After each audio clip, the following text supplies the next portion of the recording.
Bonjour, eh bien, l'autre jour, quelqu'un m'a demandé, mais au fond, l'énéagramme, ça sert à quoi?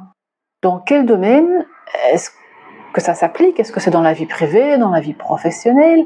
Dans quel contexte est-ce qu'on peut s'en servir? Alors, je lui ai expliqué, eh bien, la première chose avec l'énéagramme, c'est d'apprendre à se connaître. En découvrant les différents types, on va pouvoir se dire, tiens, moi, je corresponds à ce numéro-là, et ce numéro-là fonctionne sur telle blessure d'enfance. Et donc, même si je me soigne, même si je guéris cette blessure d'enfance, c'est quand même quelque chose qui m'a structuré, qui m'a construit. Donc, c'est à ça que je vais devoir être vigilant finalement toute ma vie.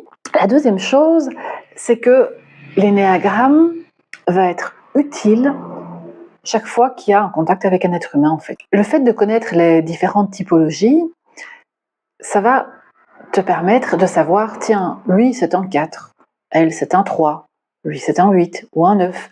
Et en fonction de ça, je vais savoir, mais cette personne-là, ses peurs ce sont celles-là, sa blessure d'enfance principale c'est celle-là.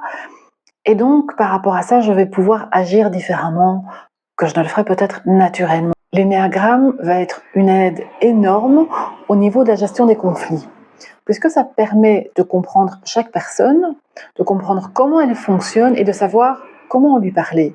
Simplement le ton de la voix.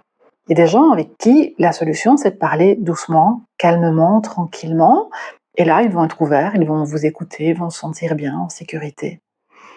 Par contre, il y a d'autres personnes, si vous leur parlez avec une voix trop calme, trop douce, trop gentille, ils vont considérer que vous êtes mollasson, ils ont besoin de quelqu'un de dynamique, qui parle fort, qui crie, qui s'impose, qui s'exprime. Ça va être tout à fait différent. Et pour que ces personnes-là vous respectent, il va falloir donner un peu plus de voix, un petit peu plus d'aplomb, et là, ça va passer. Mais ça dépend d'une personne à l'autre. En repérant l'énéatype de la personne, vous pouvez adapter votre comportement. Et vous pouvez vous faire entendre. L'énéagramme, moi, je m'en sers tout le temps, aussi bien dans ma vie privée que dans ma vie professionnelle. En thérapie de couple, par exemple, il m'arrive régulièrement de dire à quelqu'un, voilà, madame fonctionne comme ça, monsieur fonctionne comme ça. Et donc, pour que ça fonctionne, madame a besoin que vous agissiez de telle manière, monsieur a besoin que madame, elle, agisse de telle manière.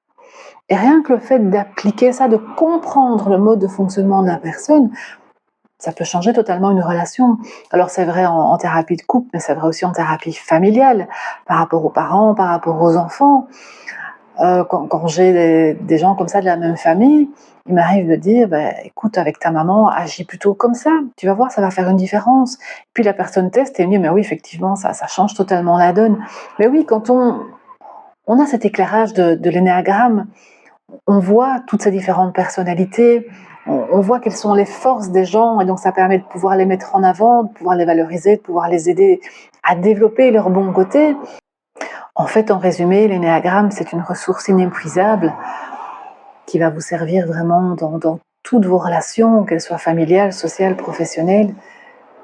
Moi, je dis toujours, il y a deux choses qui ont changé ma vie, c'est la PNL et l'énéagramme. Alors voilà, si vous avez envie d'en savoir plus, eh bien, il y a une session en septembre à Vieville, avec les ânes, et une session en janvier, février à Dinan.